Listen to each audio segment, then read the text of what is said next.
candidates, thank you for coming tonight to this open forum.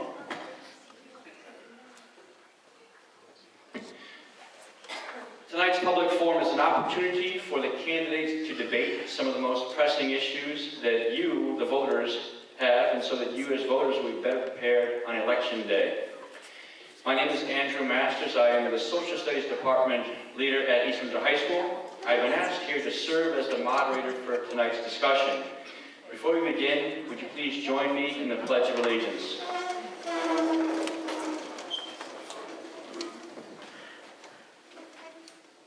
I pledge allegiance to the flag of the United States of America and to the republic for which it stands, one nation, under God, indivisible, with liberty and justice for all.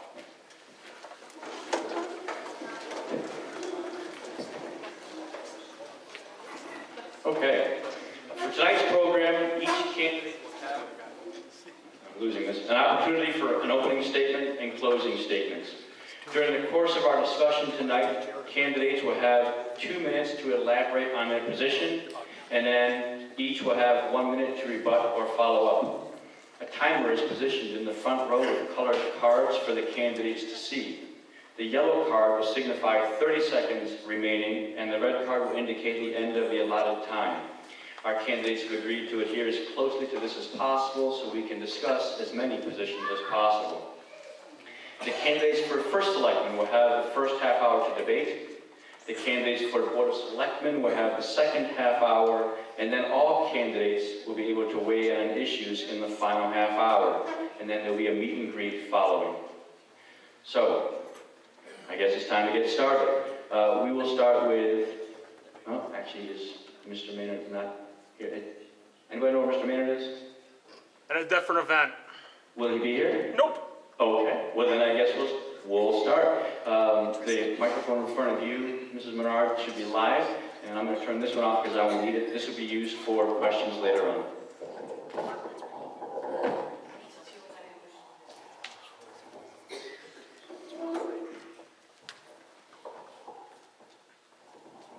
Good evening, everyone, and thank you for attending this event. I'm honored to have been asked by the East Windsor Democrats to continue for another term as First Selectman, along with Board of Selectmen candidates Jason Bowsza and Dale Nelson. Jason and Dale both bring experience as current selectmen and have invested countless hours volunteering for a variety of other community organizations. Our team can be counted on for responsible, dedicated service to East Windsor, making informed decisions that continue the positive path for the town. As First Selectman, I've worked with 4 boards of selectmen with a goal of encouraging all selectmen to contribute their ideas and solutions. The selectmen I have worked with have certainly been varied in their approach to the town's issues. However, I'm confident we all made our decisions convinced they were in the best interest of the town. Together, we've worked through many difficult problems, challenging economic times, and dangerous weather events. Yet, the town has continued to move forward and put in place better practices to be used the next time we face a difficult situation. The following are some things that have been accomplished during my 8 years in office. Instrumental in bringing more than $8 million in state and federal grants to East Windsor. Worked within very conservative budgets with minimal impact to town services. Updated the town's information technology to allow for more efficient ways of providing the town's services to our residents. Established a business environment in East Windsor that resulted in attracting a number of new businesses and business expansions. Last year, more than 60 businesses were recognized by our Economic Development Commission for starting or expanding their business in East Windsor. Initiated automated trash collection, which seems like something that every day everybody has now, but it wasn't when I took office. It saved us money, and it's better for the environment as well.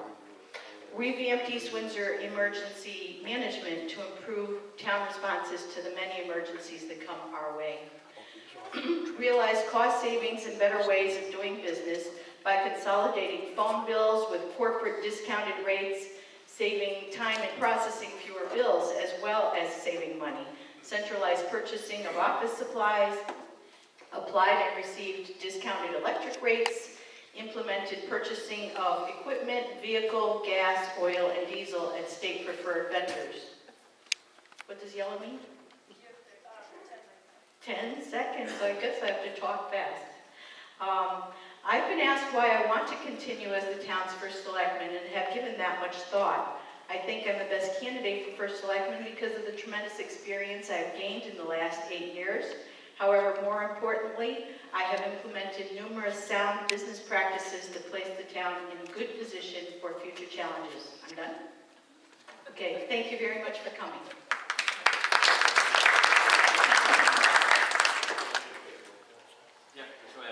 Okay, my name is Jim Richards, and those that don't know me well, I go by Jimbo around town. First of all, I want to say what a pleasure it is to be up here with these 5 individuals. I've served with both of them, all of them on the Board of Selectmen, and every single one of these individuals up here, including you, Denise. I know we're supposed to be debating, but it's been a pleasure. We've all worked for what's best for the town in our viewpoint, and it's just been a pleasure to deal with that.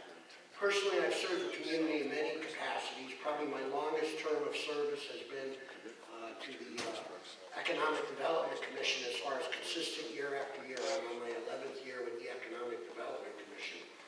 However, 30 years ago, almost 30 years ago, you gotta watch, I am getting old, there was a organization known as the East Windsor Business Association.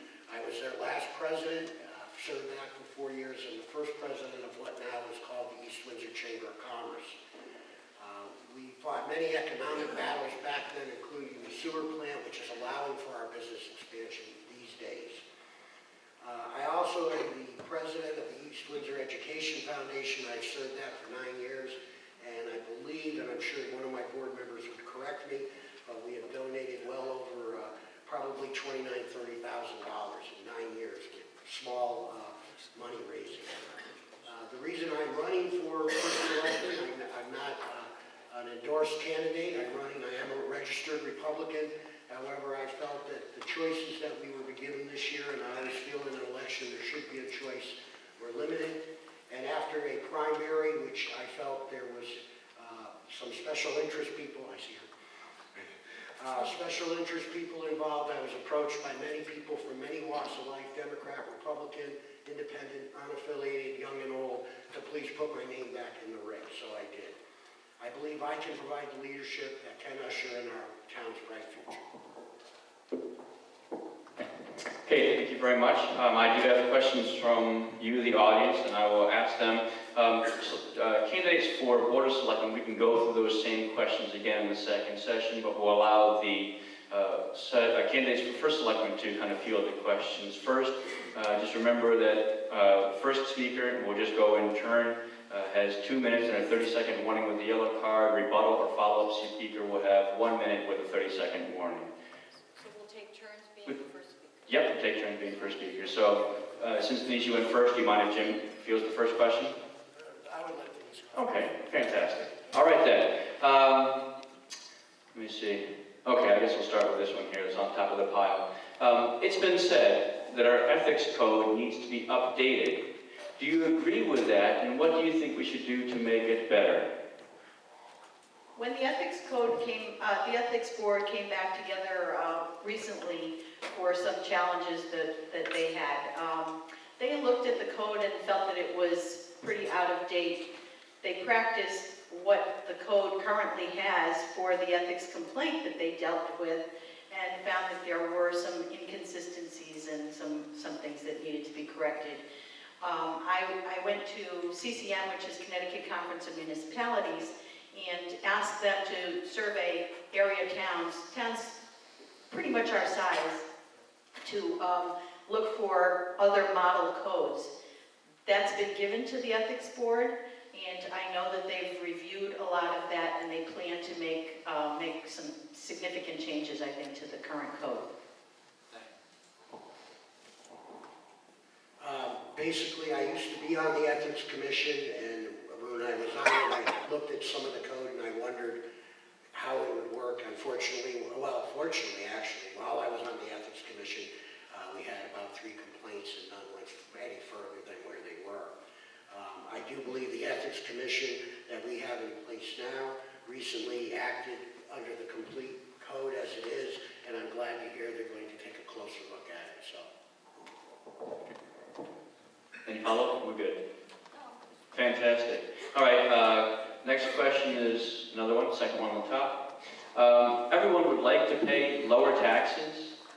So the question is, what are the plans for either lowering expenses or, on the flip side, raising revenue?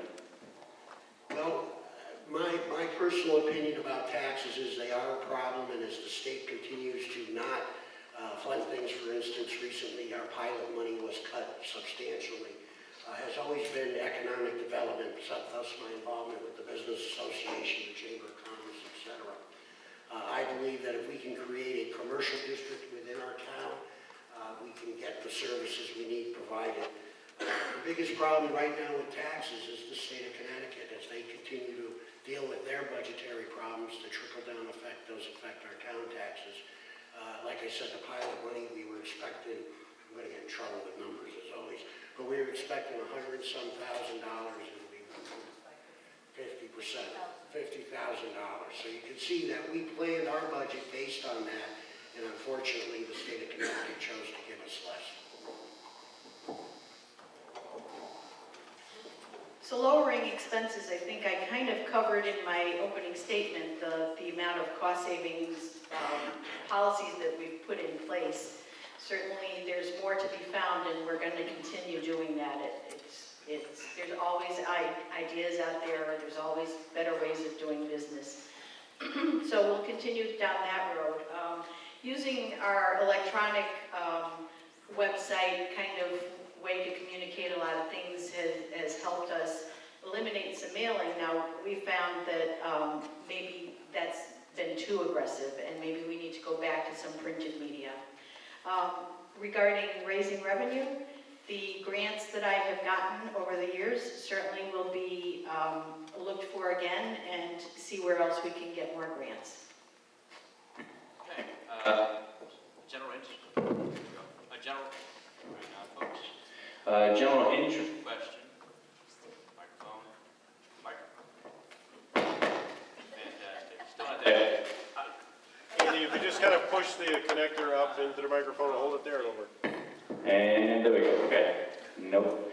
General Question. What is the book that you have most recently read, and I guess implied what the impact had on you?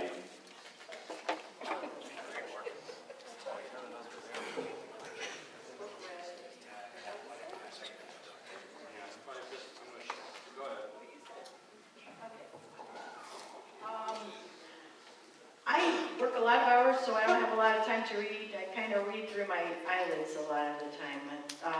So my tablet has a book on it right now. It's called Amelia, I Escape. It's a woman that lives in the through the Depression, actually. So, 1920s, 1930s, and it's just a real person story. The impact it's had on me, it's just really escaping today's world. And maybe in her story, there are a lot of bad things that happened to her, so maybe it makes me feel a little better about my world. Unfortunately, I'm one of those guys that reads 6 books at once, and in my office I actually ended up with a classical collection, which has turned into like 15 at once, because it's usually quotes and thoughts and so on. But probably the most complete book I've read recently was a biography about Benjamin Franklin, which I found to be very interesting. He did a lot of work behind the scenes that people aren't aware of, was an inventor, was innovative, thought outside the box. Thank you very much. Next question. How can the Office of First Selectman best work with the Board of Education to improve the East Windsor school system? I was going to say, actually liaison to the East Windsor school system. I go to the Board of Ed meetings, or have for the last almost 4 years on a regular basis. I have a good working relationship with the school system. I feel that if I was elected first selectman, that's one of the things I would be working on is the inter-town agency communication. I don't think it's terrible now, but I do think it can be improved. And the relationships I've built, including with the superintendent board and the board itself, will allow me to do that. So the question was improving the schools at the first selectman's level, is that correct? Yes, as I understand it. Okay. I guess getting them the appropriate funding certainly is a big portion of that, but the town really, the first selectman's position really does not have influence over the Board of Education's priorities, the Board of Education's goals, although we do voice our opinion and try to work well with them to make things better across the board. The town now has been taking on the building committee responsibility of their buildings, so that's one less thing that they have to really worry about as much. So let them be worried about the schooling of the kids, and we can take care of the construction kind of stuff for them.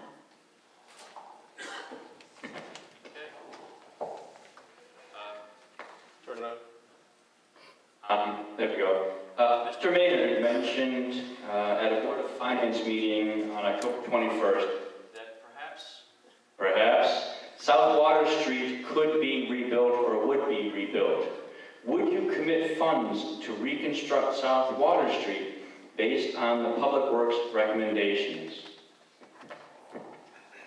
Actually, we're actively designing South Water Street right now. It's going to be done from the base up. All the drainage will be replaced. The road is a mess. We all agree with that.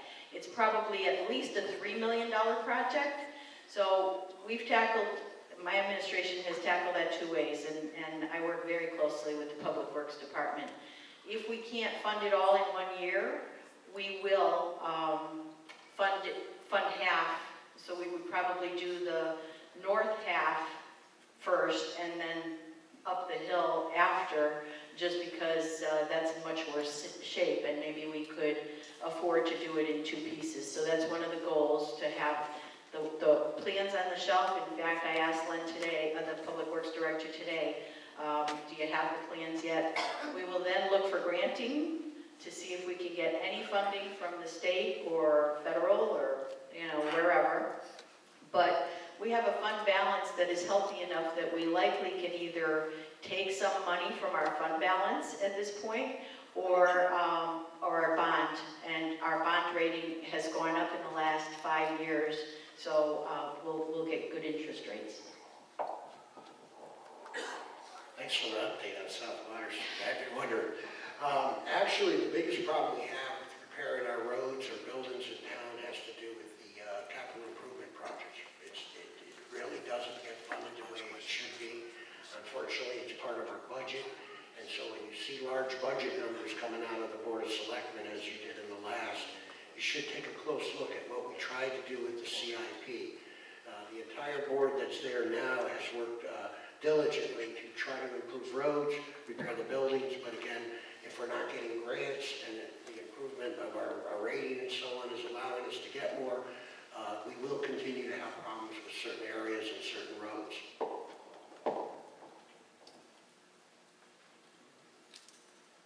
Thank you. Short question. How do you feel about the municipal pension plans? And I suppose it's implied what would be your plans to address the issues in pension plans? Well, my concern with the pension plans, and again, the outcome of what we've created already with the police department, for instance, the defined hybrid plan, benefit plan, it really hasn't come to fruition, but I am concerned because pension is 10% of the budget. The pensions themselves, if we don't watch what we're doing, they can actually bankrupt a city. Look at Detroit. So I'm concerned about the pensions. My intention, not being the numbers man that some people may be, would be to reach out to the community and have other people take a look at what's going on. I do know that My inquiries earlier this year, I was trying to get a number on it, but again, it hasn't lasted long enough for us to get a number on it. An actual, what's going to cost us in the long term. How I feel about municipal pension plans, like every person in this audience, our employees should have some kind of pension plan. We have people that are on the defined benefit plan and some that are on a defined contribution. The defined benefit plan means that the town just funds it. And that has gotten way too expensive for us to sustain. Many towns have tried going to a defined contribution plan. We have as well. Our defined contribution plan was unattractive to the point that we were losing police candidates to other towns that still had a defined benefit plan. We have come up with a hybrid plan which fixed the issue, brought back some of the police officers that had gone because they were young enough that they could, and most recent hires, so they were able to come back once we addressed the issue. So we've done a good job with that. Okay, we have about 7 minutes left in the defined time, but we still have 3 questions from the audience, so we will run a little bit over that 7:30 time limit, if that's okay with everyone. Next question. How would you encourage smart growth development that maintains our rural character while also does what it can to enhance revenues? Well, certainly smart growth is a catchphrase that's very popular.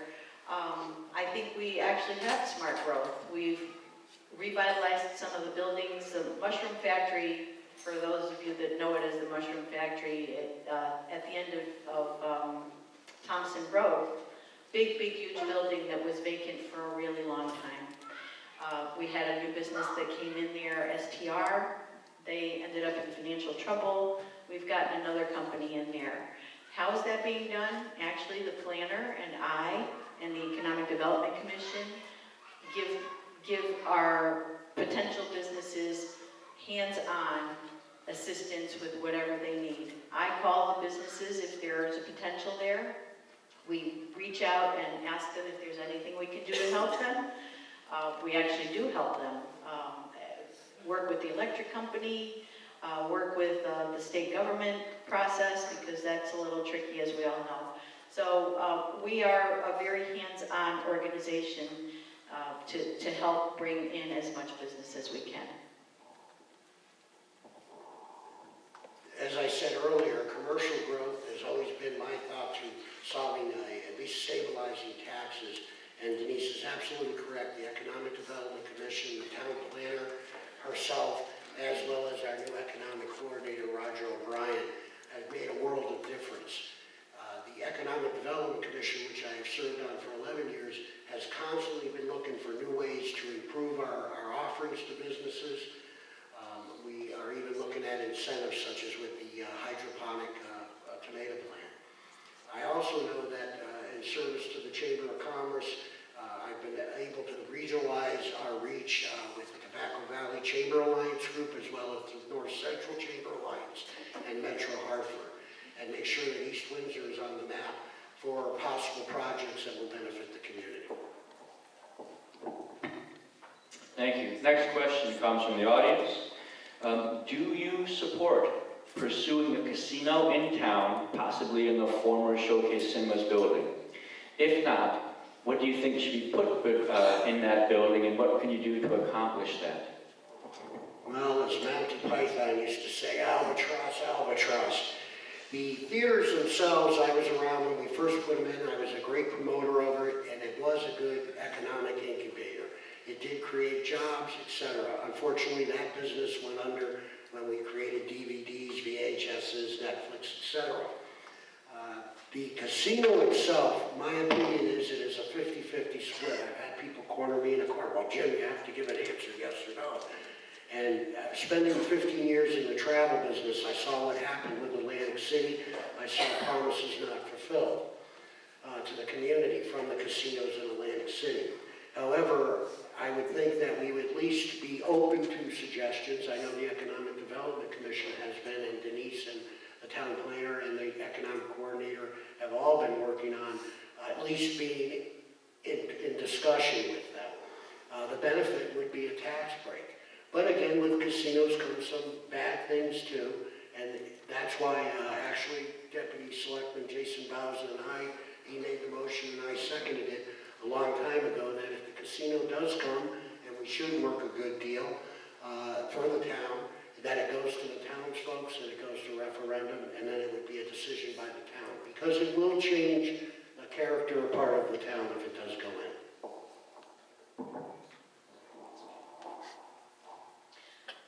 Certainly, that was a two-part question. One is how we feel about casinos, and the second, a casino in town, and the second, what to do with the theater building. Jim pretty much covered the selectmen's stand on where we stand on casinos. We don't take an opportunity off the table until we know what the entire picture of that opportunity is. So we will continue down the path of at least staying open to the idea until it gets to a point where a decision needs to be made, and then it would be made by referendum. It's too important a decision for 5 people to make. Even though we're elected to make hard decisions, that one could affect the entire town. Regarding the theater building, again, the planner and I have met with a number of people that have looked at the building, from a microbrew to a car dealership, all kinds of different ideas, and they all have some difficulty. So one of the things that actually the chairman of the Economic Development Commission talked to me about on Monday was marketing that whole strip where both Walmart and the theater are, so that we need to promote that we're open for business, and that's a great spot for people to be. Okay, we have one more. We have One more question from the audience. If in the course of the second part of the discussion you have a question that comes to mind that you'd like to ask in the third part, you can still fill out cards and get them in the third part of tonight's discussion. So finally, kind of a question about qualifications. Concerning that the town has a $39 million budget, give or take, and about 75 employees or so, what else can you tell us about your experience in education that will help us to understand why it is you are qualified to be our first selectman?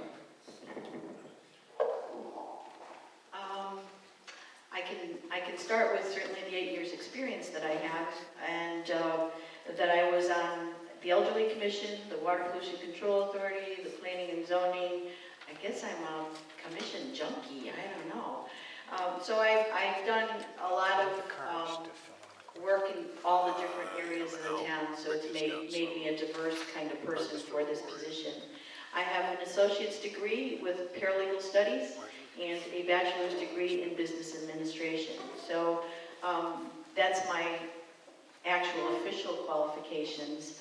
I'm proud to be a Rotarian here in East Windsor, which brings a whole different side of who we are. That we live by our word. We make decisions in a truthful, honest, ethical way. We try to do things that are best for all involved. So I have been on the board of directors of the Connecticut Conference of Municipalities for the last 8 years, well, 7 of the 8 years, and our insurance carrier, CIRMA, Connecticut Interlocal Risk Management Agency. We've actually gotten an award for reducing the amount of accidents and claims that we've had, because I'm a firm believer in a lot of training, and that training has panned out in us having reduced rates. So actually a 3-year freeze on our insurance. So I think that's enough. Before I got involved with the Chamber of Commerce, I was the manager and owner eventually of the South Windsor Travel. I managed it for 15 years. One of my corporations that I dealt with was the Gerber Scientific and all their divisions. We handled all their travel throughout the world. You had to be a team player because we had office of 6 people, and while it's not the size of the town staff, it required hands-on working, dealing with the customers, making sure things were delivered on time. Also, I'm a graduate of the TWA Breach Academy and also the Eastern Airlines International Tariffs. I served on the Walt Disney Travel Advisory Commission for 2 years, which we basically went down and told my guys here how to sell travel.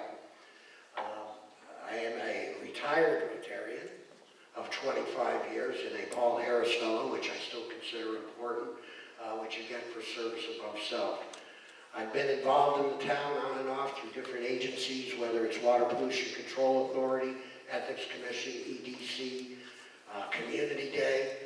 George Budenkoff and I were the guys that got it going again, rest his soul, when the town decided not to fund Community Day, and as you saw last year, it's come out great, and that's thanks to the team players that we had there. When it comes to running the town, I did run a business. I made tough decisions. I made decisions as a selectman, which were not always agreeable with my fellow selectmen or with townsfolk, but I figured that it was the right thing to do, and that comes with the Rotary training. So that's pretty much the answer. What I am is what you get.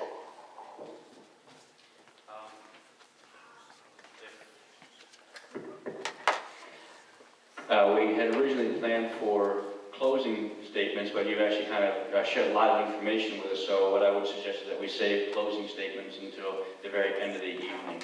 At this point, we're going to shift gears and allow the candidates for Board of Selectmen to answer the same set of questions. Mr. Pippin, you may want to move down and to have access to the microphone. It may be easier, or switch seats with somebody, I'm not quite sure, unless you feel like shouting. All right, that sounds good.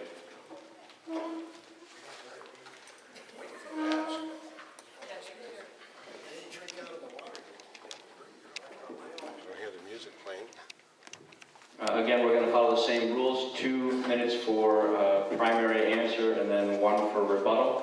I'll try to keep track of rotation so everyone gets a chance at the first shot at each question.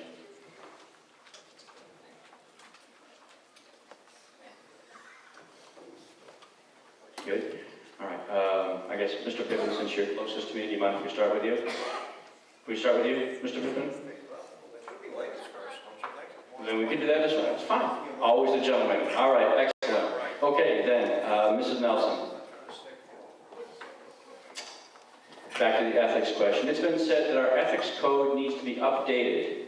Do you agree with that statement, and what do you think could be done to make it better? I absolutely agree with that statement. As a matter of fact, I served as the chairperson in 2008 when this code of ethics was put together.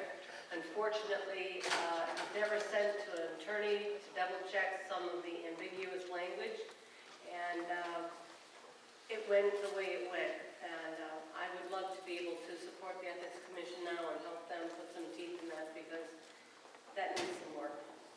Thank you. Oh, go ahead, I'm sorry. My apologies, go ahead. So it's probably no secret to most of the people who were in the room that we had that the ethics code had some exercise over the summer and early fall. I think that it is very important for public officials to adhere to a code of ethics. I have one that many have heard me talk about in the past that was imparted to me by my parents, which is do the best you can, treat other people the way you'd like to be treated, and do the right thing. That's something that I try and adhere to in my public life as a public official and in my private life as just a guy. But I think that in terms of the town's ethics code, there is certainly a need for an opportunity for the enforcement to have some teeth. What we saw this summer is when a decision was rendered by the commission, the recommended sanction was just ignored out of the hat. And I think that that's something that they ought to take a look at, is what they can do under the scope of state statute, which is limiting, but what they can do to make that stronger, they should do.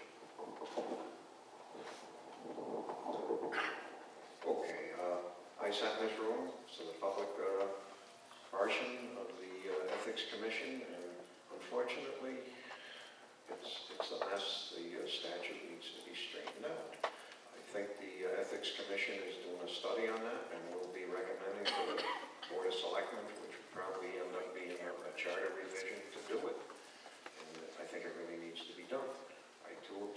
Jason did. Once it was all over with, the Ethics Commission ran a very fair hearing, and spent a lot of time on it, and when their findings came down, they were totally ignored. It was like, it didn't even exist, you wasted your time, and unfortunately, I think they did. They really tried to do a good job. They had no teeth in the ethics ordinance, and it wasn't defined enough that they could really do anything. It needs to be fixed. Thank you. Okay. Mr. Bowsza. Just trying to shuffle questions a little bit here so we don't repeat too many things. I'm going to go back to actually the question about South Water Street. We heard from the candidates for first selectman, but sort of as a member of the Board of Selectmen, do you believe then that the Board of Selectmen in the town should commit funds to the reconstruction of South Water Street? Not only do I think that's a project that has had its time certainly come, but I think we're in a good position to do that. Our town's bond rating, as Denise said, is in a very healthy position. Our fund balance is in a position where it's actually beyond what our established goals are. We've had bond counsel explain how strong the fiscal position of the town is. I think that, well, and I would also say that with the limitations that are imposed on the town through our budget process, with the 2% after the referendum fails 3 times each year, while the Charter Revision Commission was looking at ways to improve that this last year, one of the suggestions that I hoped that they had taken up and asked that they look at was actually to exclude CIP and debt service from that 2% provision. What that would do is it would allow us to plan for things like South Water Street or other projects on a more long-term basis, and allow the town actually some flexibility to grow and to invest in our infrastructure and be limited to investing in our infrastructure. I think that that still preserves the check that was intended with that charter change a few years ago, but it took a look at what the practical implications have been, and I think that a change like that would allow us to plan for projects like South Water Street in a more proactive way in the future, where we aren't necessarily limited to $10,000 here or $20,000 there. On a $3 million road project, that's going to take quite some time if we don't take a serious look at that.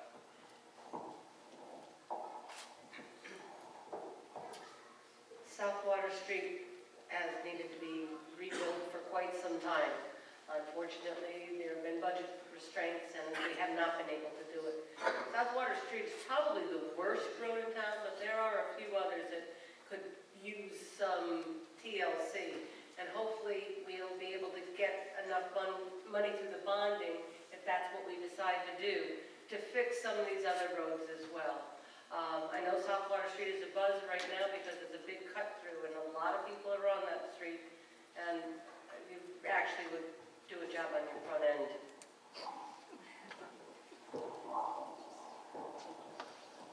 Oh, yeah. Would I be okay to commit funds on South Water Street? Yeah, I have one reservation. I have one thing that scares me just a little bit. I think if we do a really nice job on that thing, it's going to be Connecticut International Raceway down through there, and these people that their houses are basically on the street. If you step out of your door, you're liable to get run over, and I would certainly want to hear from those people before I spent that kind of money. The other sensible thing I hear now is doing half of it, the north half, which is absolutely the worst. That I'd really be happy with. We have some bonding capacity coming up, and maybe we should use it and use it wisely. We do have some extra money in the fund balance due to tight management for the last, 8 or 10 years. I mean, we've been building that from nothing. They used to use your fund balance just to make your taxes artificially low, and it caught up with everybody. There was no money left. That didn't work. Okay. Mr. Pippin, we're still with you. We're going to go back to the Showcase Cinemas and Casinos question. Do you support pursuing a casino here in town in the Showcase Cinemas building? And if not, what do you think should be done with that building facility? I support looking at it, absolutely. I think it might be a good idea. The only question, and I think Jim said Albatross, and he may have hit the nail right on the head. Look at Atlantic City. I mean, it may be a great short term to get us over this bad economy, but again, in the long run, is it going to be the best for the town? I definitely certainly support looking into it. But if anything has to be done, I think everybody in this town has to have the right to stand up at a referendum and speak your mind. Because if the people in this town don't want it, then we shouldn't have it. If the people in this town want it, then great. That would be my job, to make it happen.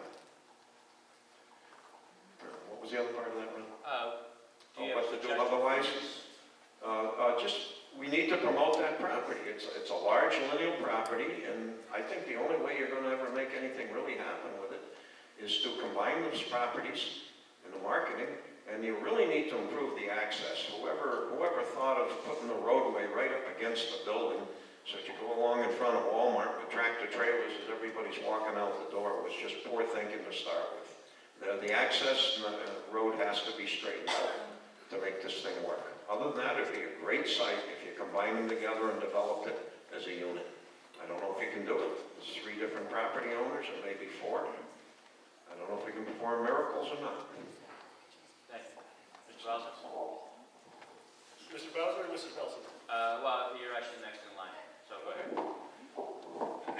So, if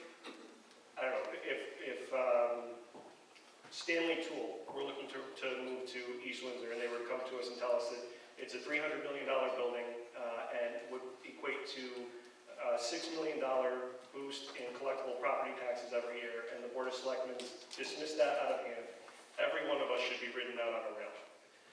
So that is the scope of the project we're looking at with the casino. So I'm a do your homework kind of guy. I've had some great teachers that have taught me you have to do your homework before you make a decision. So I think that the board has an obligation to understand and to put forward what the expectations of the town would be.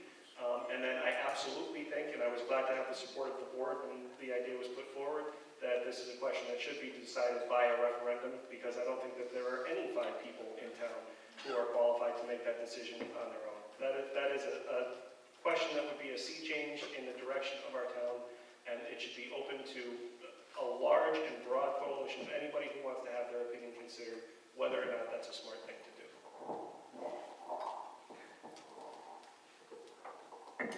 I support the process for the casino. Jason was just talking about doing your homework. Every step of every part of this is a learning process. It's also a process making sure that we, the town, know what we're getting into. Whether we like the process or whether we don't like the process, it is just that, a process. And it needs to be done because we need to understand what we're getting into. Do I support the casino? Only if it works for the town, and I agree with what's been said. We need to go to a referendum. The showcase, oh Lord, if we could get the 3 property owners to get together, we might have the opportunity to do something more with that property. But I know that the Economic Development and our Roger O'Brien are looking into that and trying to get that out in Connecticut and in the Hartford area. Okay, so we have an important follow-up question. It's a new one from the audience with a preface. The preface is, an important part of economic development is sustainability. The selectmen referenced a number of businesses that have been brought into town under their tenure. But now as you think about those businesses that you attract, and I suppose want to attract, what criteria do you consider to ensure that we will bring in business with long-term stability, viability, and will be here today, and won't be here today and gone tomorrow? So the question is about criteria for those businesses. Mrs. Nelson, sorry.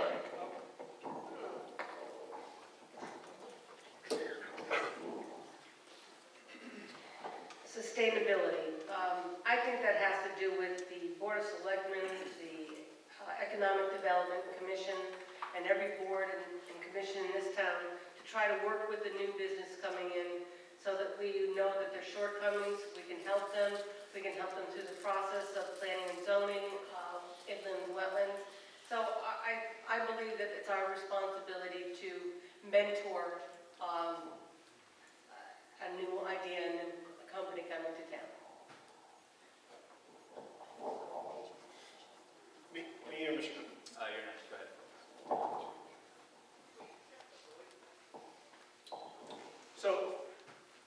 nature of business seems to be one that changes in a relatively short amount of time. What I would like to see us focusing on in terms of economic development in the town are businesses that are smartly located, are designed in such a way so that they complement the direction that the town is going in. And the one that comes to mind right off the bat was mentioned earlier, and that's the potential hydroponic tomato farm that may be going in on Wells Road off of 140. That to me is a job creator in a place where it makes sense to accommodate that type of business that matches the character of the town. That's a potential 150 permanent full-time jobs in town with a sustainable energy source in fuel cells and natural gas. It's a businessman that has a reputation across the state of doing things the right way for the right reasons. If I'm pointing to something, it would be those types of criteria that I would be looking for. I'd like some elaboration on the question if I could follow up. I hope that answers the question. But as an example, those are the types of things that I would like to see us looking for. If that answers the question. What I would hope to do, if any businesses we bring into town, no give-backs, if we could possibly avoid it. Give back that was given to the town many years ago. They stayed exactly the length of the give back, and then they packed their tent and went over to Windsor Locks. We brought STR into there. They tried to beat us up for give backs. Board of Selectmen weren't buying it. They tried hard. They came to East Windsor because we were East Windsor. We were friendly. We were a good town. Our tax rate was reasonable. Not quite anymore, but close. Businesses that are not underfunded. I mean, they're in flash in the pan. I mean, you're going to build a hula hoop manufacturer. You know how long that one lasted. Those of us that are old enough to remember them. And it should fit the growth in the area. We don't want something that's really detrimental to the rest of the area or the town. Hopefully we can do these things.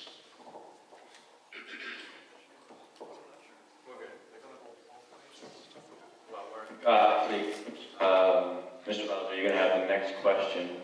So we're going to kind of follow up on some of these quality of life questions, what's happening in town, with a preface about high quality of life. What do you believe defines high quality of life in East Windsor? And if you could, list some examples of things that would be amenable to the residents of the town, particularly things that would benefit children and seniors. Just for clarification, are you asking for current things or things we'd like to see happen? I believe the questioner is looking for future plans. Okay. So a sense of community is really what quality of life is to me. And as an example of what defines the best parts about East Windsor in terms of quality of life would be the Walk for Abbey that's held every April, which is an event that brings almost 600 people this last year together for a good cause, for a great family, just because it's the right thing to do. That is, in my eyes, a quality of life benchmark for the town of East Windsor. I think that there are some things that we can be doing, and I hope to be able to work on them over the next couple of years that could augment that and build on that. One thing that I see towns around the area do is a summer concert series, which we could pick 5 or 6 nights, Wednesday nights or Tuesday nights or whatever, over the course of the summer, have some local businesses support hiring some local bands to just put on a family-friendly event. The East Windsor Reservoir would be a perfect location for it. Scout Hall would be a perfect location for it.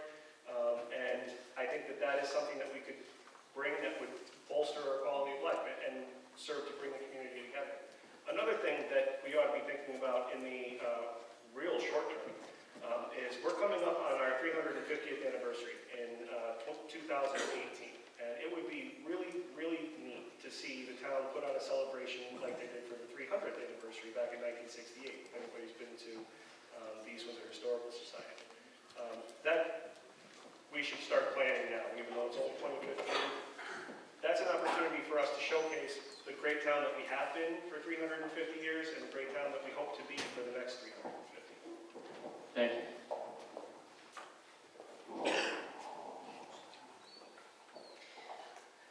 When I think of sense of community, I think of the East Windsor Youth Center that just recently has come into play.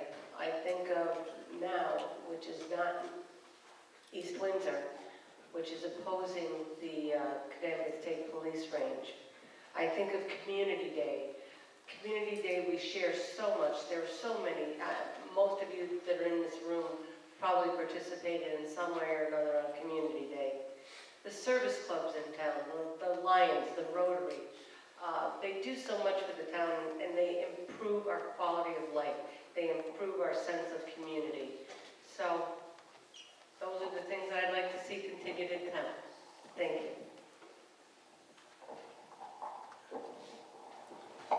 One of the qualities of life in town, you're sitting right here in the middle of it. What these people have done with basically nothing except collecting empty cans to start with and grants and donations, they'd like to expand it. I think it would be a great start. The Community Day this year was a really good event. I think it grew substantially. It was well done. Other things, we have our Veterans Day road race. That's another thing that brings pride to this community. I agree with Jason 100%. We should be planning for that next anniversary of this town. I was here for 68. It was great. We need to do more. As far as the seniors, we need to get some more affordable housing if at all possible, and I think there's something maybe in the works or should be in the works. There's like 7 acres of land that was bought in the 60s for that intent, and I don't think it ever got transferred and done yet. I remember when that was. Frank Kirchhoff came in and he was thrilled that they bought the land. Still owned by the town. Needs to be done. Thank you. Okay, Mr. Pippin, we're going to start with you with the next question. It's like a question that kind of shifts back to management of the town. The question from the audience is, how would you feel about having a full-time human resources person and town manager in the town hall? Well, I don't think there's any way possible we can do both because just there's too much money for the money. I think we need a town administrator or a town manager, your choice. It's time for management that doesn't change every 2 to 4 years. You need some continuity. Not that the management's been bad. As far as the human resource officer, it'd be nice, but I don't, full-time, I don't know where the money would come from and if it'd be the wisest use of the money. Town manager or a town administrator would be a lot more. I was on a charter commission, one of the members, and we definitely proposed this. And I think the time has come.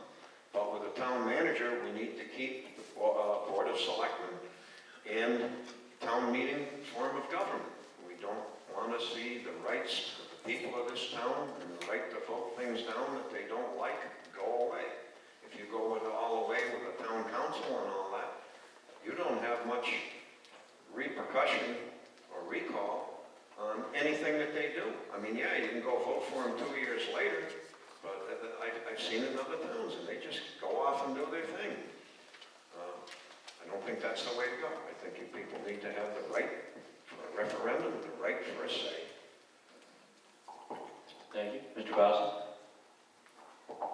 Could you repeat the question, please? Yep. The question was, briefly, how do you feel about having a full-time human resources person and town manager in the town hall?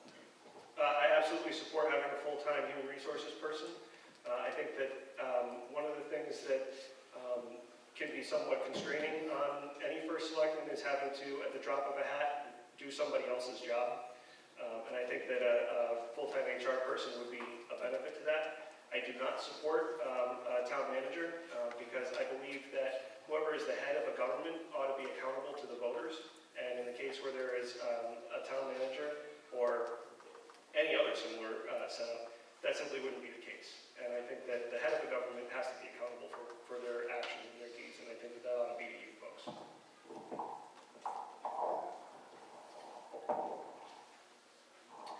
Presently, in the first selectman's office, they are training one of the ladies in there, as we've had a part-time person assisting as a consultant.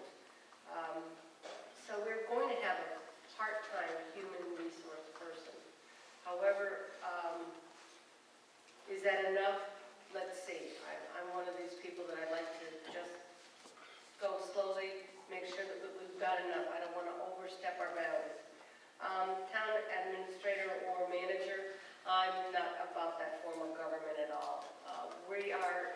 each and every one of us is responsible to everyone out there to do our jobs to the best of our ability to support you the way you feel this town needs to go. Okay, we are, Hello? Hello. Oh, my goodness. Okay, so we still have some more questions from the audience. We are going to run a little bit into the next block of time, but I think we'll think about the format as it comes along. Important question from the audience deals with the potential to have the state police gun range here in town. The question is, if the state decides to come to East Windsor with the gun range, that is, make a decision by fiat, what steps would you take as the Board of Selectmen to challenge that decision? I would be challenging that decision long before that was made. We're sitting right now with a group making sure that our name is taken off the table. We're trying to get it off. We have to start now because this may sit in limbo for a couple of years before anything is done. They talked about doing an environmental study. There's no money for that. It's going to get pushed off. So our property value is going to sit at a decreased rate until we can get this thing taken care of and get off the horizon. So I'm a firm believer in we're going to get rid of it before it gets here. Mr. Pippin. I don't really know what we could do legally, but I'd sure like to try everything we can.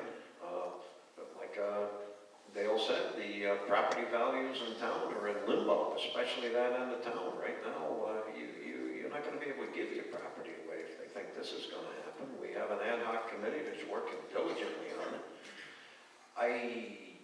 The cards are stacked a little bit against the town. I don't know how much we could really do other than insurrection. Maybe move to Massachusetts.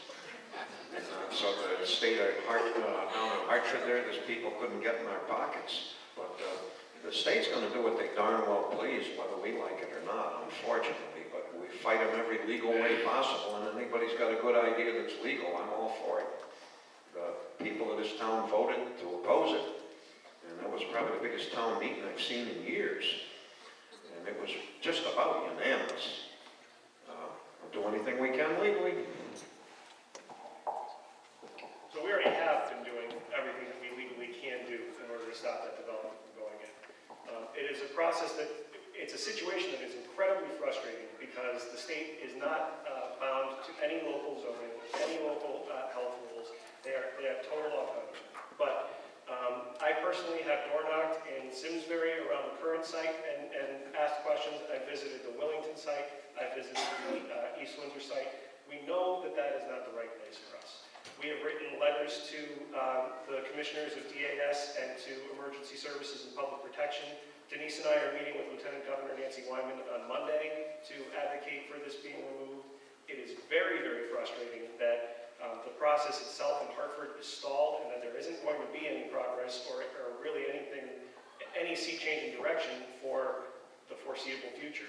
So it continues to hang over us. We have done everything that we can, and we will continue to do everything that we can in order to stop that from happening. Okay.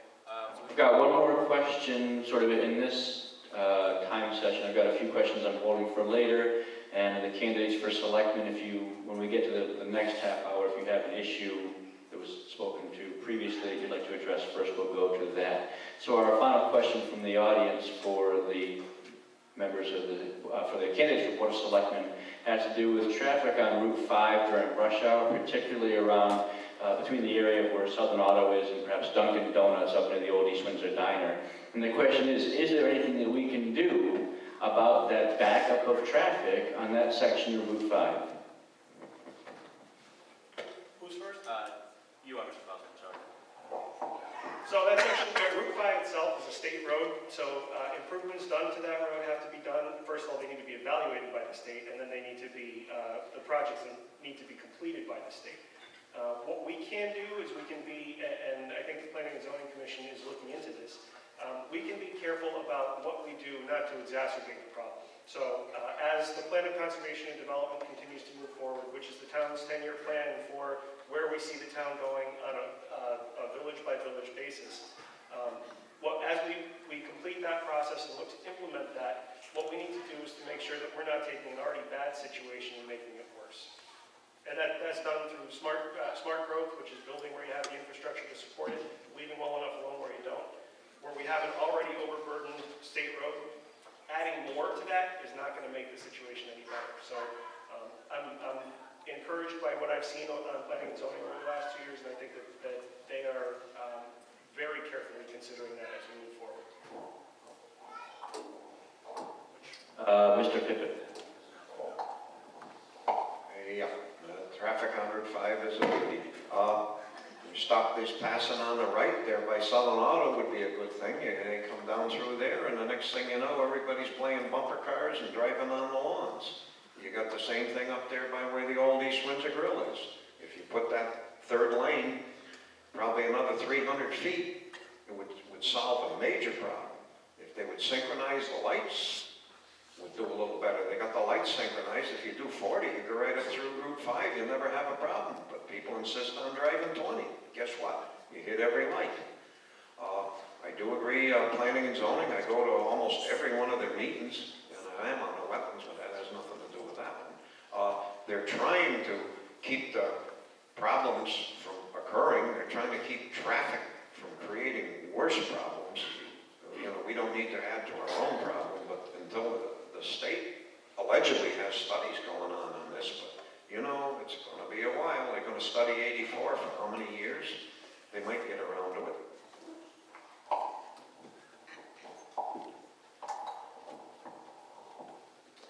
There has been a traffic study done on Route 5, sponsored by the state. It was $25,000 so that they could figure out the rotation of the lights, figure out if they need to add lanes.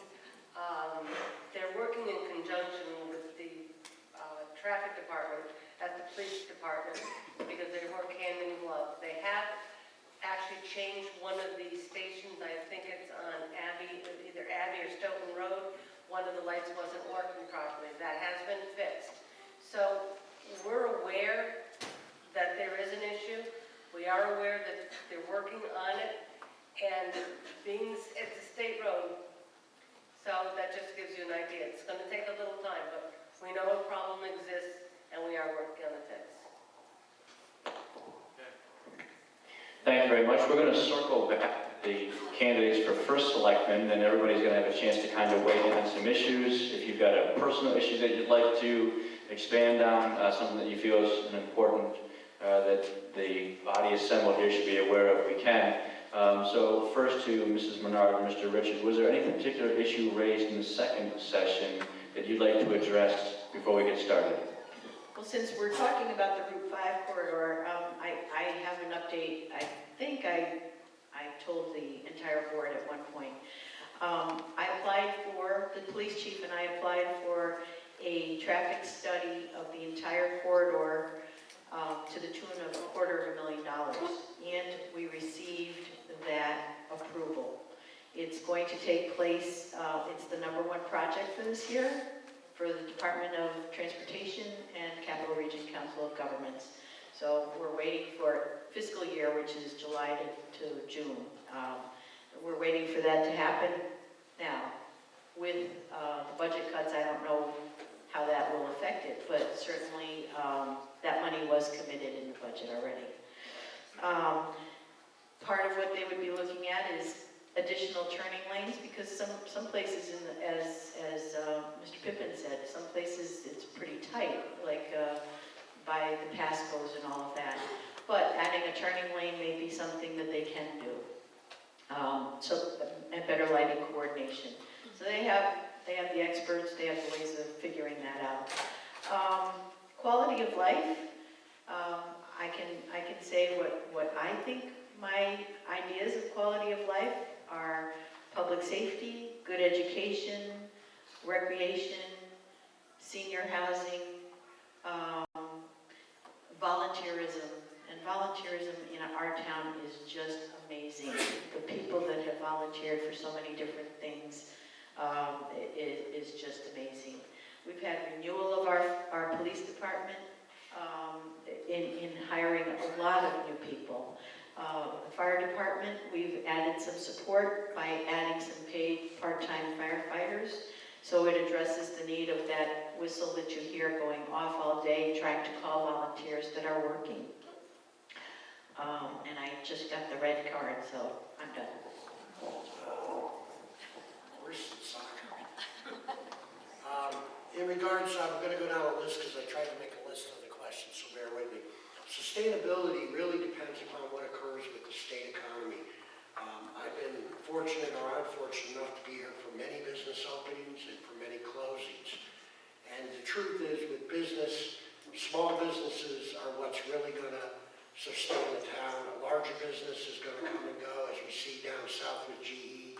They're affected by state mandates, what goes on with that.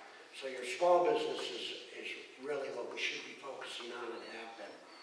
The Connecticut State Police firing range matter, I'm absolutely against it, have been from day one, have been from when the state police sat in front of the Board of Selectmen, and my one question could not be answered. What is that going to do to the value of the land? I think it's another situation where the state is looking at East Windsor as a place that they can go get rid of their problems.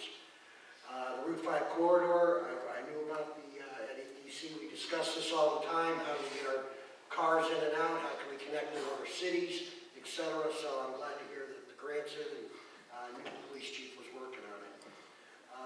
An administrator for the town, I'm absolutely in for that. I believe within 6 to 12 months with the Board of Selectmen behind it, I believe we can take the work that the Charter Commission did, take their suggestions in regards to a town manager, I believe they called it in the charter, and I'm calling it an administrator to give it a different name. And I believe that if it can be funded with the next budget season, so I believe within 6 to 12 months, and I agree that it would create continuity. The last thing is the quality of life. That's different for everyone. Some folks like it rural, some people like to be able to go down and have dinner and go to a movie or whatever. So I'll leave that to where, just as we're voting on the casino and how that's going to affect our quality of life, I think that's up to the voters. And any project that comes up before planning and zoning can certainly be referenced during public hearings. New question from the audience that actually kind of bounces off nicely what you were just talking about, which is public safety. So it's a question for all candidates. We'll try and follow the same time constraints. We have about 15 minutes maybe left of time before we go to closing statements. So the question is public safety. The basic question is public safety adequate in our town? What defines adequate? That is, do our first responders have enough serviceable equipment that's in service to provide adequate continued response time to emergencies? So, long question, a lot of pieces, but we'll go back again. What defines adequate public safety? Do you believe we have enough serviceable equipment so that we can respond to emergencies, I suppose, in the shortest time possible? And I didn't start a new list, but we'll start with Mr. Richards. No, I think that public safety can always be improved as equipment improves. Take the example of the lack of volunteer firefighters Monday through Friday during the daytime hours. By the way, if you want to be a volunteer, they're looking. That's the kind of things we have to look at. The police department, are their cruisers up to date? It's really going to come down to budgets, and it always will. If we don't fund the public service, public safety adequately, then we won't have adequate department. However, in response to that aspect, I would say that the firefighters, the ambulance corps, the first responders, the police department, they make do with what they've got, but they could always use some more.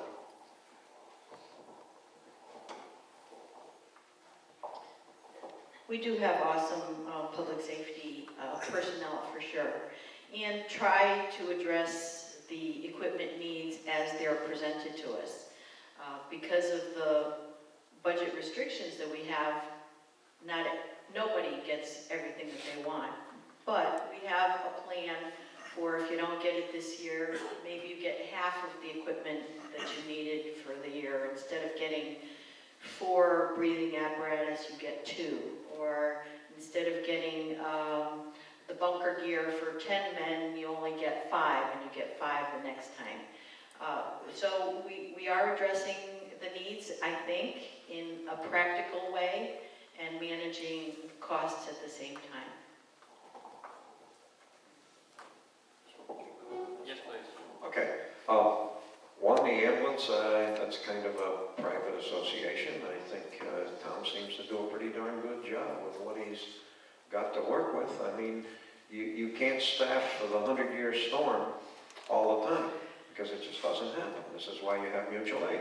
As far as the police, I know the town has adequately tried to fund them. I think they're in reasonable condition for equipment. They're trying to get cameras for the cruisers. Great thing, could save a lawsuit against the town. The fire department, they got a lot of equipment. They got more than South Windsor. South Windsor's 2.5 times the size. We need to use smart expenditures on this equipment. Adequate, absolutely, but we don't need a Lamborghini when a good Ford will do the job. We don't need chrome everything. You know, you need stuff that's functional, workable, and reasonably priced.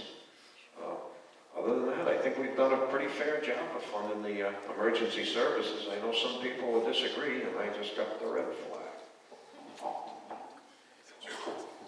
So I think the first part of the question is what defines public safety? And to me, public safety is the government providing folks with the ability to be secure in their persons and their property.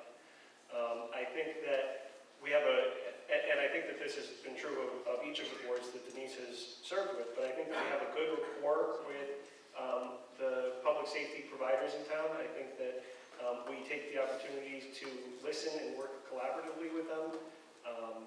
And I would point to, I'm not sure who else said it, but the institution of the part-time paid firefighters to augment the volunteer service. Volunteerism in every capacity is down, whether it's in Lions clubs or Rotary clubs or town committees or willingness to serve on a board commission or coach youth sports. People are just, we're not seeing the same bodies there. So it's important that when we have those volunteers come to us and tell us what they need, that we're listening to that. And I think that what we've seen with the part-time paid firefighters is an example of that openness and cooperation. Jason spoke to the part-time firefighters. With their time that they're spending at both departments, they've been able to actually fix breathing equipment and fix hoses and do certain things that they normally wouldn't find out until they're on the job. So they've been invaluable to both fire departments. They've spoken very highly. They said it saved them a lot of time, especially, like I said, at a fire. I do consider that we have adequate public safety.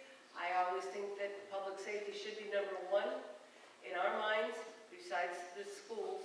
But we need to make sure that our houses, our police, I want to make sure that I'm going to be protected. And I'm sure that that's what everybody else is expecting for their tax dollars.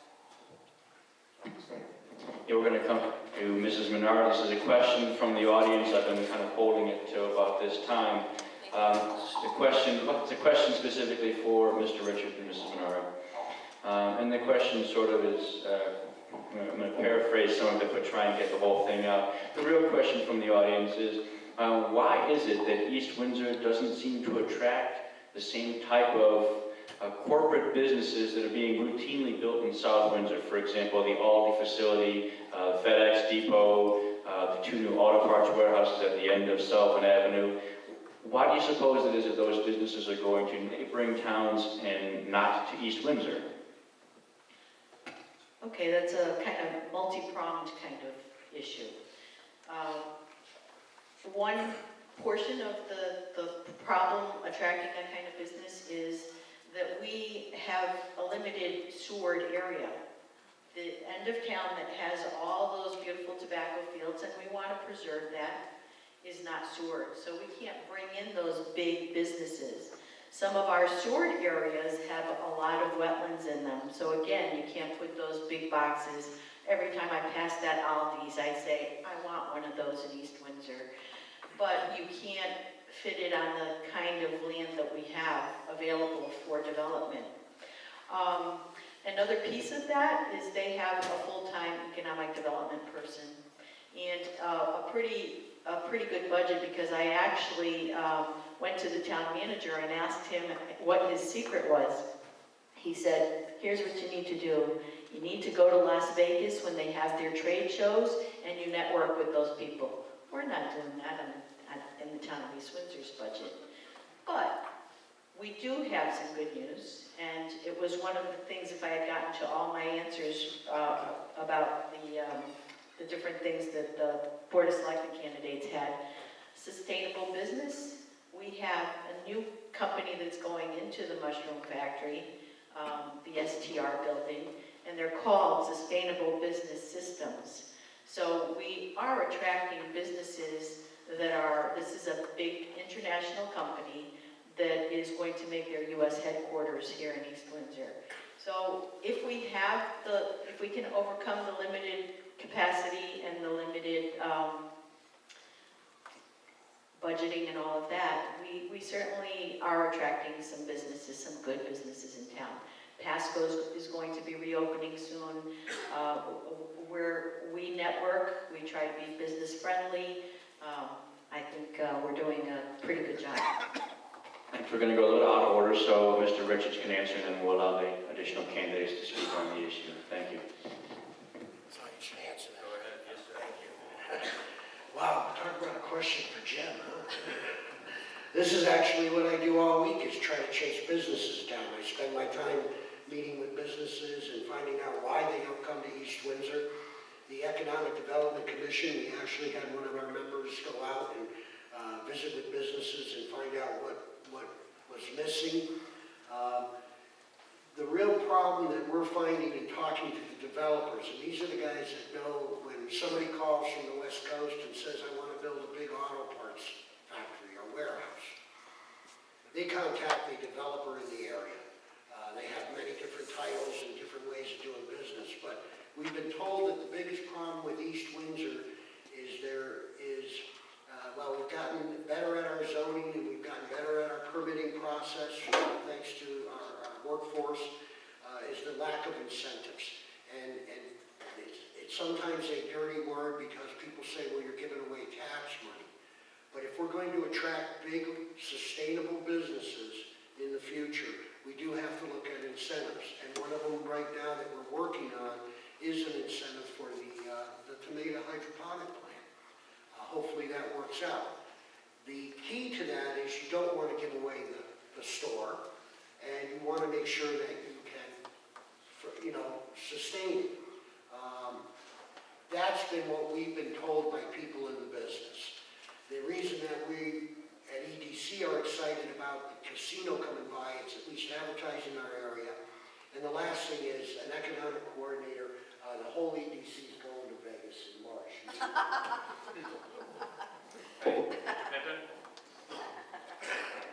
Okay, the short and sweet part of it is we don't have Sullivan Avenue.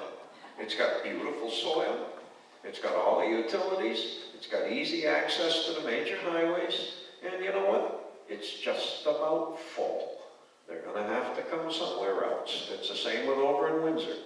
They're running out of these tobacco fields to ruin. Sullivan Avenue was, I harvested potatoes on a lot of that land. Right where the Aldi's was, we harvested potatoes and fixed land tile in there, where Menard's is. This was back in the 60s, late 60s, early 70s. So that's where they've come from. Maybe we'll be next. So one of the things that Jim had touched on was the town's consideration of certain incentives for business development. And although over time that's proved to be a gamble for the town, one of the things that we are looking to do is provide tax incentives for an agricultural business that is moving into town. But there are limitations on that too. So the statutes only allow for us to extend those tax credits for 2 years. But as Bill Syme, who's a Christmas tree farmer and one of our candidates for Board of Finance, can tell you, if you're growing Christmas trees, it takes longer than 2 years.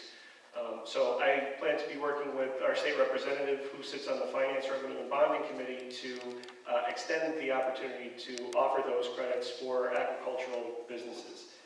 Another thing that I would point out that we could do without really changing too much is to put together a checklist of sorts for what we require of businesses who are looking to develop here, so that rather than looking at our regulations and saying we're too strict or we're too loose or we're too whatever, somebody would have the opportunity to say, if I do this, this, this, and this, I can reasonably expect to have my proposal through planning and zoning and wetlands within X number of days.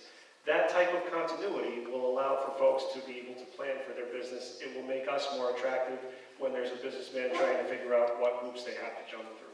So those are two things that I think we can do for economic development in our town. Well, after all that, I don't have much to say. There isn't much area, we have still room in the industrial plaza to build onto. There are sewers there, there's full facilities, but there's so many places here in town that Denise has already alluded to, that there's no, even on the 140, we've got sewer, but we don't have all the practical applications for gas or for electricity. So it's still somewhat limited in what that area can do, but it has potential, and hopefully we'll work with the gas companies and the water company and make it. Okay, we are at our third part of the discussion this evening. If anybody has a last-minute question they'd like to sneak in before we go to closing statements, now would be the time to do it. I think we got through everyone's questions that presented them on the cards. So, any last takers?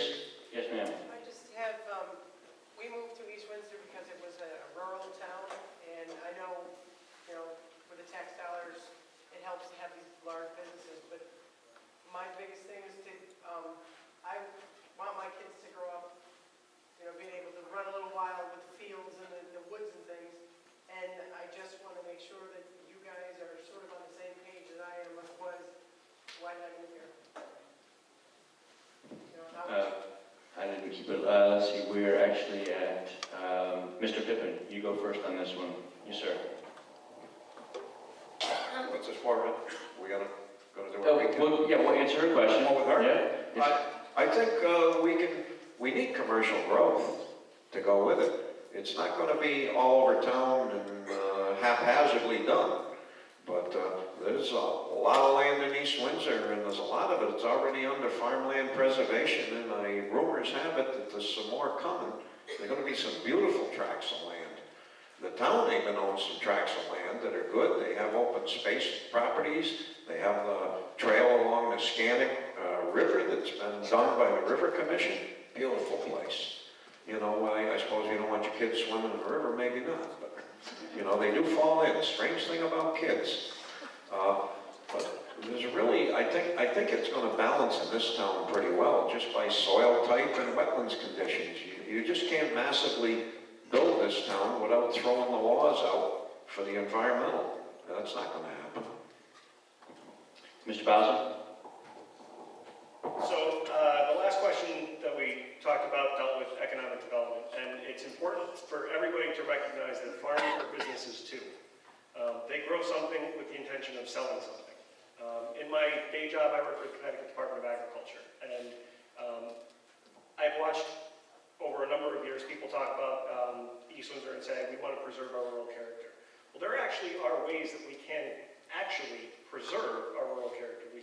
There are programs that the state and the town can partner in with farmers to purchase development rights on prime and important farmland, so that that farmland stays farmland forever. That's all it can be. You can never develop it, you can never subdivide it. And where we sit between Middletown and Northampton in the Connecticut River Valley is some of the best soils on the planet. And that's because of the Connecticut River. And though I think that we have a fund that's set up as the Conservation Fund. And in that, when developers come into town and they do fee in lieu of open space, that's where the money goes. So what we can do is we can use that money to partner with farmers who want to see our rural character remain the same, and with state and federal partners to make sure that we're locking that up so that we're not going to see a big box store in Windsorville. But that means we actually need to put our money where our mouth is. It's not just as easy as saying we want to preserve our rural character. We need to actually do it. We have a very small amount in town that's been done. There are projects that are in the pipeline to do more. But certainly that focus, and the Agriculture Commission and the Conservation Commission, and Planning and Zoning too, have spent time focusing on that and advocating for that. We're moving forward, but it comes down to partnering with property owners and other partners that can help us lock that up. I have nothing. I'll give Jason my other 5 minutes. All right, It was well done. Thank you, Jason. Mr. Richard, Ms. Menard, you want to add to that?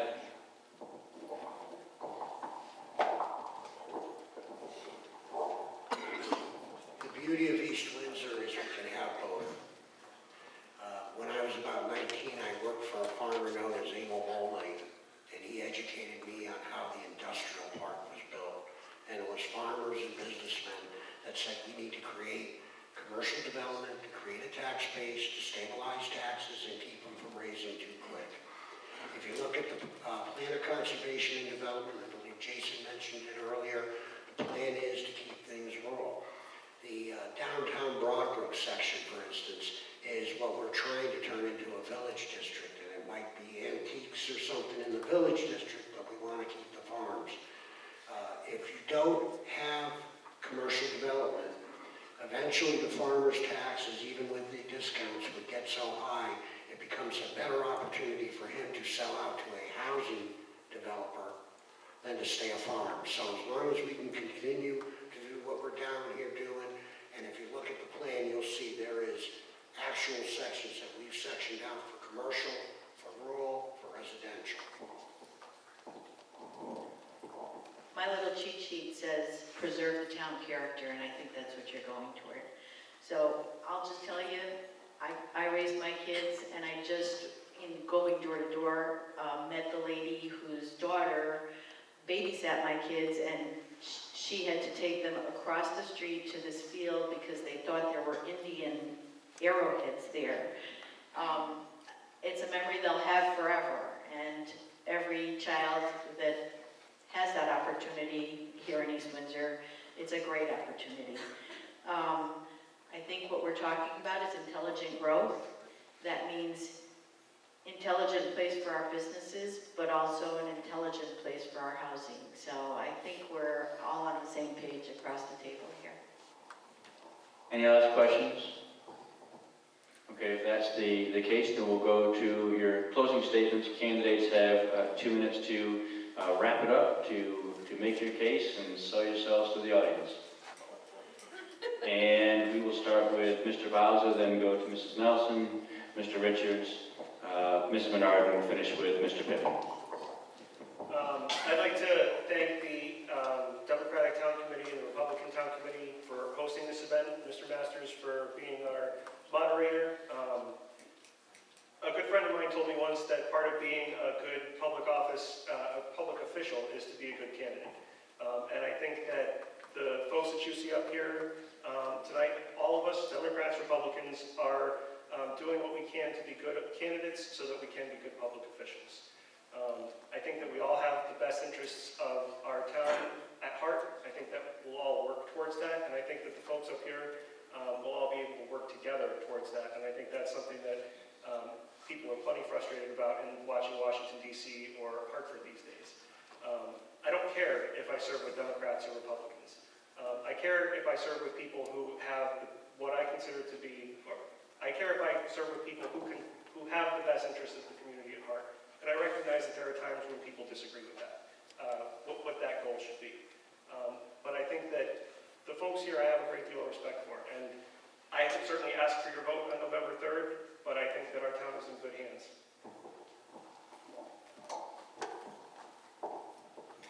Thank you all for taking time out of your busy schedule this evening. I know that there are places that you probably have to go tonight, but decided to come join us.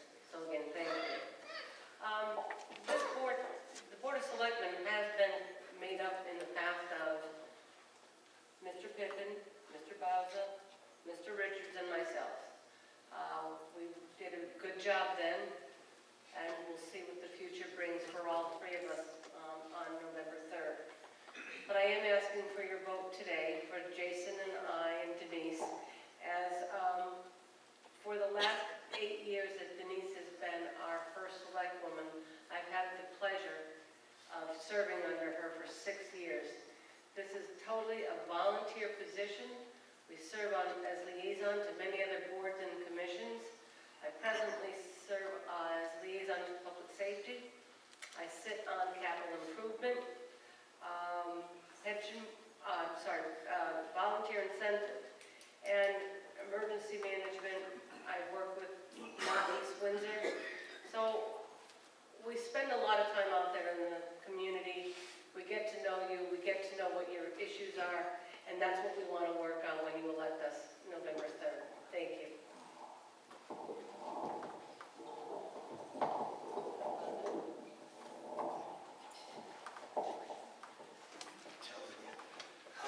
First of all, thank you for coming tonight. It's always fun to get together. Some of us have seen each other 3 nights in a row here, so it's getting to be a little old. Somebody's got to start buying drinks. Hey, working my other job. I'm going to end with giving you my platform just because I'm running a write-in campaign and my monies are small. I don't have my party to back me money-wise, so I figure every chance I get, I'm going to put my platform out. One of them I've already mentioned tonight. I do believe that we can secure a full-time professional town administrator in 6 to 12 months if we all work together. I strongly believe that we should be taking stronger stands, not only on a legislative side, but on a Board of Education side, against some of these state mandates that have been handed down. They require us to do all kinds of extra things and don't even provide money, especially on the Board of Education level. What I see the Board of Ed people have to do is tough. Economic development, I think we talked about it. I think anybody that knows me knows that I'm pro-economic development, and again, in the proper areas.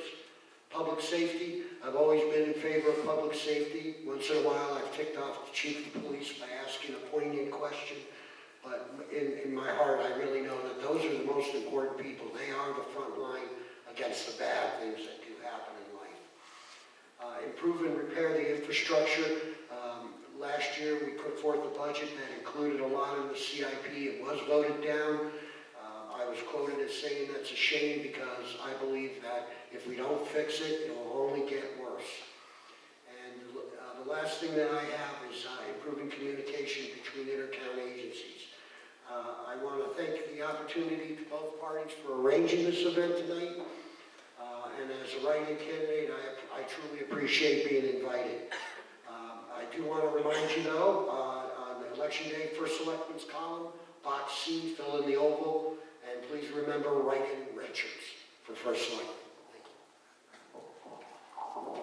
I agree with most of what he just said.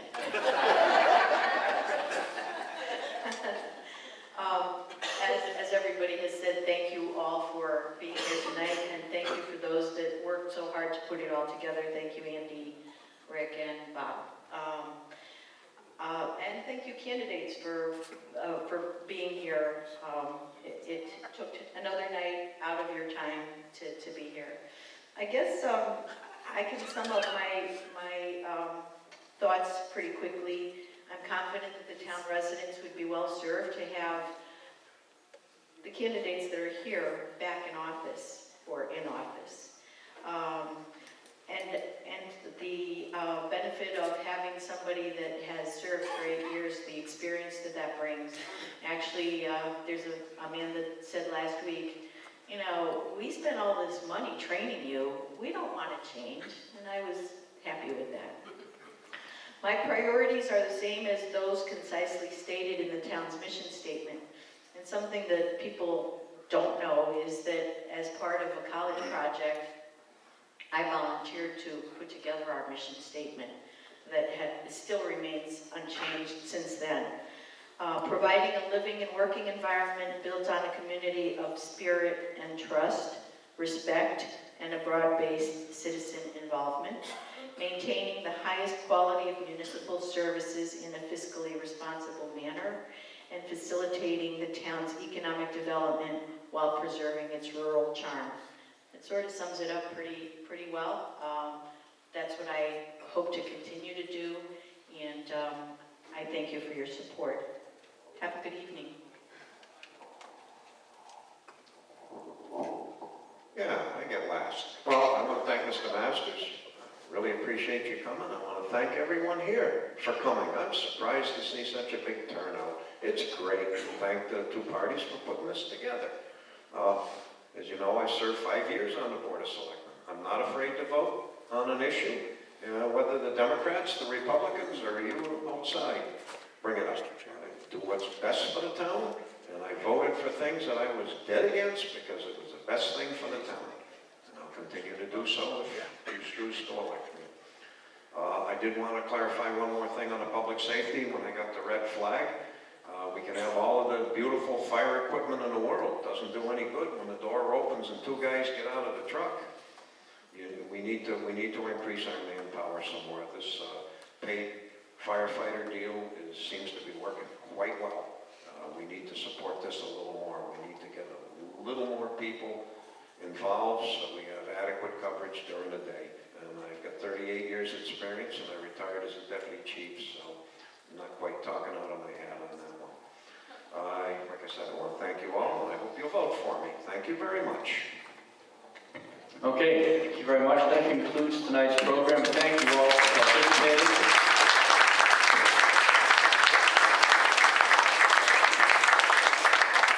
The Democratic and Republican Town Committee would like to invite you to have some cookie and coffee and chat with the candidates, press the flesh, press them on the issues, whatever makes it work for you. And thank you very much for coming tonight.